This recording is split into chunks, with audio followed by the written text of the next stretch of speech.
Hey everybody, welcome back to Win or Lose. Thanks YouTube. This is Mr. T with Win or Lose Sports. And thanks for joining me. It's championship weekend. It's the best time of the year. I'm excited. I know you guys are excited. But first, can you guys like, subscribe, and comment to this video? I'm just now getting the page really growing. I really like for you guys to share any information or any comments, any feedback that you guys like or what don't like about the page. Anything. I'm up for anything. So if you can just subscribe, like, comment, give me what you guys think, and we can move on. But I want to talk about the NFC Championship, Eagles and 49ers. This is going to be a good game. I think these are the two evenly matched teams in the NFC. They've been the best two teams in the NFC all year. So I'm looking forward to it. I mean, Eagles started the year off hot, winning their first 8 games. They were the last team to lose a game, and the 49ers ended the season hot. They've now won 12 straight. So these have been the best two teams in the NFC. Eagles to start the year off, and 49ers to end the year. Both teams are loaded offensively and defensively. They're both in the top 10 in offense and defense. So this kind of shakes up for a good game. I think whoever can control the line of scrimmage will win this game. But let's talk about the 49ers at first. I mean, you got to give Kyle Shanahan some credit. I mean, he's got to a Super Bowl with Jimmy Garoppolo. I mean, he's always seemed like the 49ers are in the mix. They had a lot of injuries to start the year off. They started off kind of rough. At one point, I think it was 6 starters out one game. So they've kind of been behind the 8 ball to kind of start the season off. They started off with the rookie Trey Lance, or second year player Trey Lance, who they took number 3 in last year's NFL draft. He got injured and ended his season. Then they brought back old Jimmy Garoppolo, who's been, the starter for the last 4 or 5 years. And they were just starting to get it together. And he got hurt for the year. So they brought in Mr. Irrelevant, the last pick in the draft, the rookie Brock Purdy. And it just seemed like he came at the right time because that's when they were starting to, go on their run and starting getting mid-season form. So he came in when everybody was coming back healthy. They were just starting to get their groove, and he just fit right in like a glove. He just fit right in, and they haven't looked back since. Like I said, they won 12 straight. They made the. I also let me not forget the trade for Christian McCaffrey. Bringing in Christian McCaffrey has been huge. It took the 49ers from a good team, I think, to what we see now with this 12 straight wins. He has just taken them to another level. They got Debo Samuel and Brandon Ayuk. George Kittle has a good rapport with the new rookie quarterback. So I like what they're doing. They got the number one defense in the league. I think they, with the pass rush, I think the defensive player of the year is Nick Bosa. So their defense has been looking good too. Right now, the 49ers, they are the hottest team in the league right now. And I will say that. And they just been playing great ball. And I think this is going to be a tough matchup for the Eagles. But like I said, the Eagles have had the best record in the NFC all year. Jalen Hurts got hurt a little bit with the shoulder, so that kind of slowed them down a little bit. But once he's out there, this offense has been good. He's taken them to another level. And there was comments out there that you can put anybody in that Eagle offense or in this system. And a couple of people said that. A lot of people on ESPN, and I think a couple of players even said Micah Parsons that came out and said some foolishness like that. And that's just not the case. What Jalen Hurts does, I don't think there's not too many people can replicate what he does as far as running the ball, throwing the ball, getting them into good plays, not turning the ball over. That's the key with both of these teams. I think the quarterbacks both do a good job of not turning the ball over. That's how you win and lose this game. 49ers last week, Purdy didn't turn the ball over. Dak Prescott did turn the ball over. So that was the difference right there. Back to the 49ers, like I said, I'm a little concerned last week against the Cowboys because they, set up for a lot of field goals. So I think with the Eagles, you can't play around like that. You need to get in that end zone and score some points. You can't settle for field goals against the Eagles. They have a top 10 defense, like I said, top 5, top 10 defense, and top 5, top 10 offense. So points are going to be important, but you got to score touchdowns here. I haven't seen the rookie on the road in a hostile environment against the Eagles quite yet. I mean, everything has been kind of good and catered to him. I want to see. It's going to be interesting to see if he gets down a couple of scores. What will happen? How will he manage? What can he do? He's got the pieces around him, But I just want to see what would happen if he falls down maybe 10 to 14. We haven't seen that from I want to see that from Hurts too.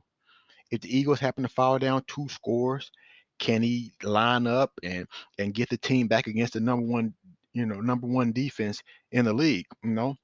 Like I said, it's a lot of weapons around both of these teams, and it's just going to be interesting to see who can do what and what chess piece can be made and what with the 49ers. I kind of feel like with the Eagles pass rush being as dominant as it is, they've led the league this year in over 70 sacks. I think screens to McCaffrey are going to be huge here. Settle the rookie down, give him a couple of easy passes, screens to McCaffrey, a screen out here to Debo, because that Eagles pass rush is going to be coming full steam ahead. I think that's a good way to slow them down.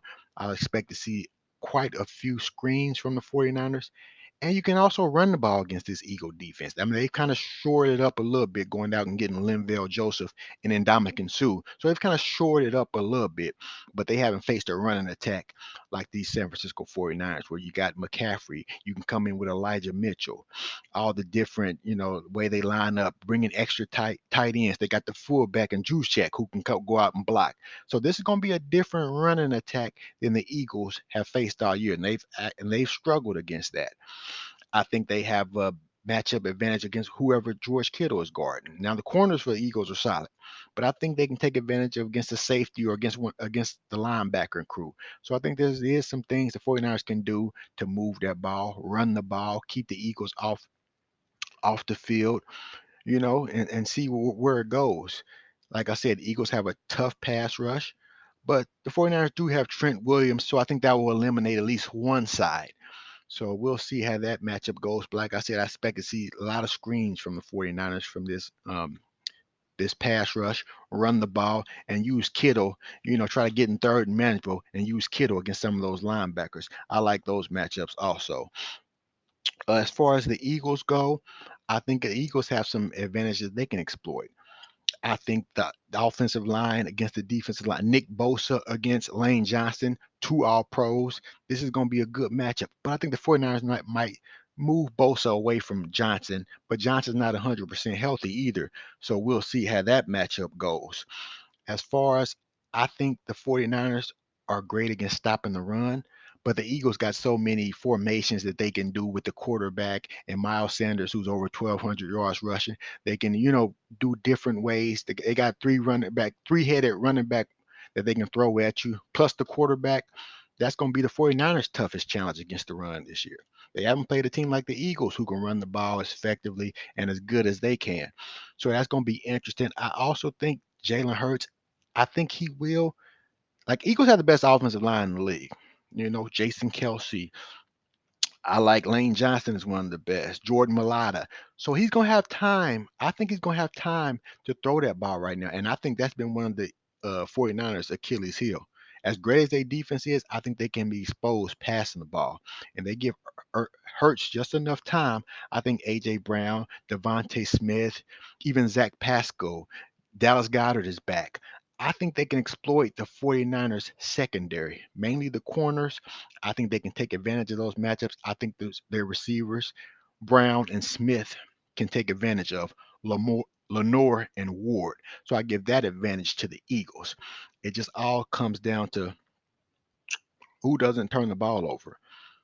I think who doesn't turn the ball over is going to be key. The Eagles have been good all year at not turning the ball over. The games they lost, they turned into a turnover machine. So it's kind of, simply for the Eagles. We don't turn the ball over, we win. We turn the ball over, we lose. As for the 49ers, the rookie has been great at not turning the ball over. But he hasn't faced an environment like this before. This is the NFC Championship. This is Mr. Irrelevant. He wasn't supposed to be here. You think he's going to hold the clipboard all year. So now he's out there, got the world watching. I want to see how he handles it. A place like Philadelphia. I mean, this is going to be a big stage. So I want to see how he handles it. He's been good so far. He's got the right guy, Kyle Shanahan, to calm him down, call some easy plays for him to kind of get him in the groove. So I think that has been going to be good for him also. Also with Jalen Hurts, he hasn't been in this situation. I want to see how he handles this against a good defense. Nick Sirianni is also good for him. these coaches have put these quarterbacks in positions to win all year. I'm interested to see how it goes in this game. It's going to be a fun one. You guys can tell I'm excited about it. But I got to make a prediction. And this is tough. This is a tough. I think both teams have been great and both teams deserve to be where they are right now. 49ers have been playing amazing. Eagles had a little bump in the road towards the end of the season, but they back on track, just dominating the Giants. This is tough, but I think I'm gonna go with the Philadelphia Eagles to win this game and go to Super Bowl 57. I think they have enough offense, just enough offense to put them over the top. I think they can move the ball against this 49er defense, and they're gonna have to take advantage of it when they get down there because you're not gonna get under too often. I do like the Eagles to win this game. I do like the Eagles to get to Purdy a little bit. That pass rush has been amazing. You can't put Trent Williams on everybody. So I think the pass rush will get there. I think the Philadelphia Eagles will win this game and go to Super Bowl 57. I like the Eagles to win this one 28-20. I'll also be putting up a story about this. Like I said, comment and let me know what you guys think. Tell me what you think predictions might be. This is Mr. T again. Thank you guys. It's going to be a good week.